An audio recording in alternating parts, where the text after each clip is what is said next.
Yeah, Craig will get you.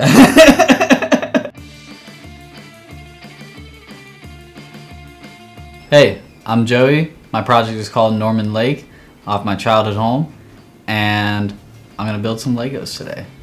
I have no idea what I'm going to build. I'm gonna enter a flow state, treat it like a song, and we'll see if it's something I would get Lego radio play, but I'm not hopeful yet. It's a painful thing, being conscious on Earth, but it beats the alternatives I've heard. That's a line from my song Polaroid off of Polaroid EP. I wrote that whole song basically as just something to soothe someone I really cared about that I was seeing at the time, who was just going through it mentally. And I empathize with that because I've had a lot of times where I was really going through it mentally, and I had an idea of what I would want to hear. You know, my dad says that kind of thing to me a lot when I talk to him about things I'm struggling with. He'll say, you know, yeah, life's tough, but sure beats the alternative, beats anything else. And that always cheers me up because, you know, there's an element of simple truth to it. That if you start something, whether it's your own existence or a really goofy looking Lego set, you gotta see it through to the end. I never really want to get all that preachy. My goal is always to put people in touch with emotions they may not have realized they had, or that they haven't explored fully. But I think that the main emotion that we overlook as a society is just these beautiful sadnesses that we're in some ways privileged to feel.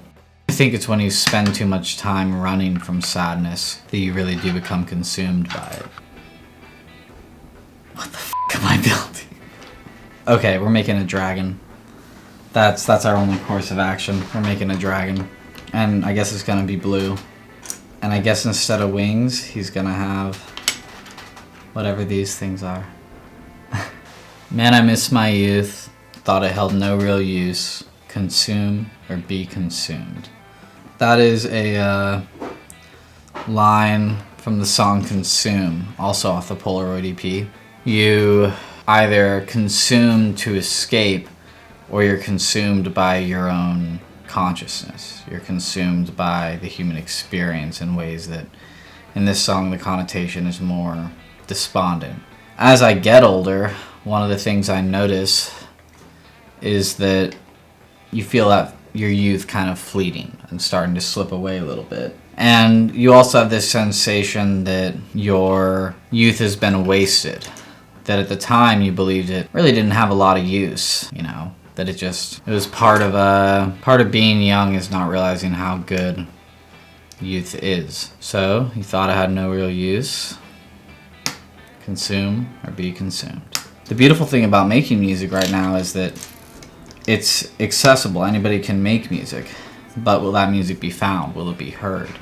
A lot of what determines whether or not music will be heard is whether or not it has the capability to trend on social media. And that's a very narrow modicum of the full range of expression of human emotion and human art, which is basically just a reflection of the human experience.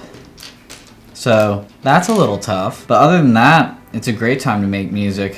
There are a lot of capabilities to manipulate sound that go well beyond what you'd find accessible in earlier times. And people are making amazing art with it, and I fully support it. You know what I'm gonna do? I'm gonna put eyes on these little things, because why not? Ooh, that's unnerving. A sentient house. I'm gonna keep building, and then we can decide together what it is, Riley. I don't know how these pieces fell apart.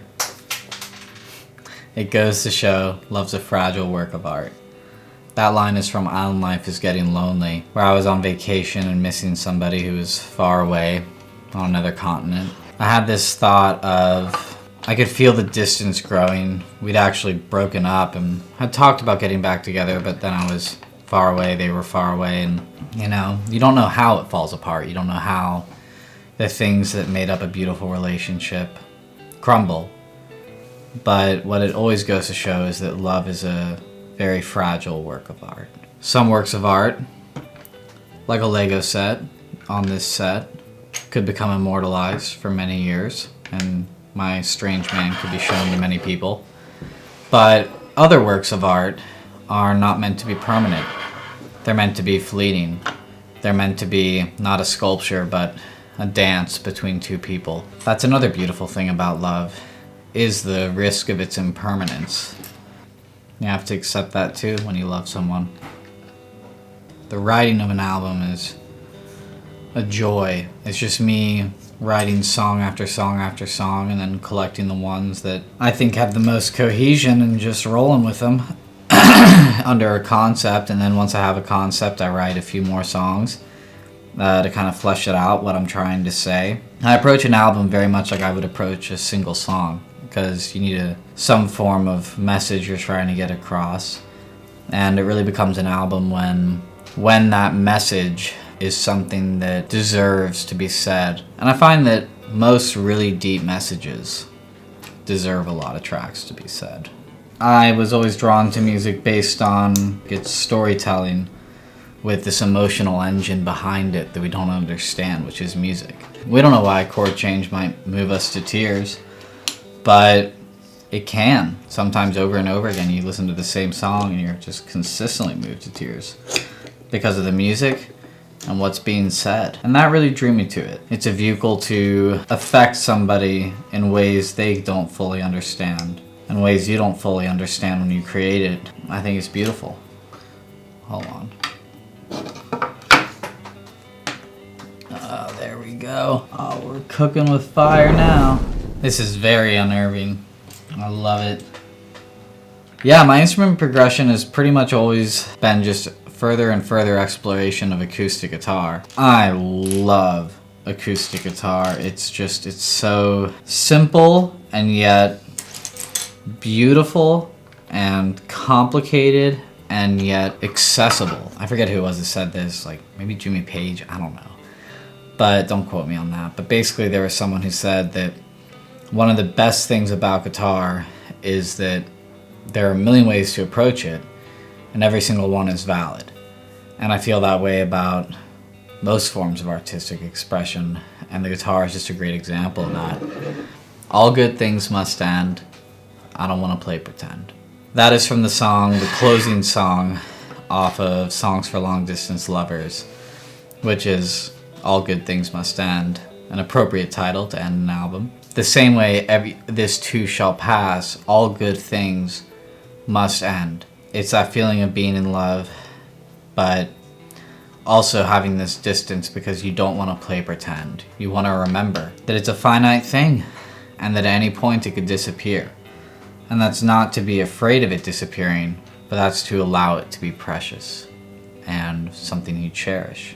Here, let me pop on a couple more pieces. If I can find another one of these. Oh, there we go. Alright, I think we got it. Okay, we're making a dragon.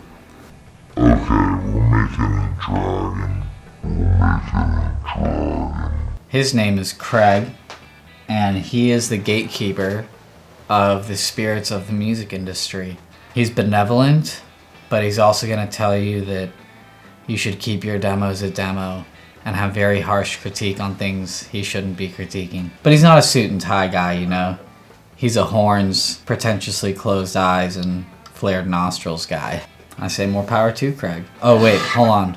You know what he really needs? To truly be a denizen of the ethereal spirit entertainment industry. He's gotta have stars in his eyes.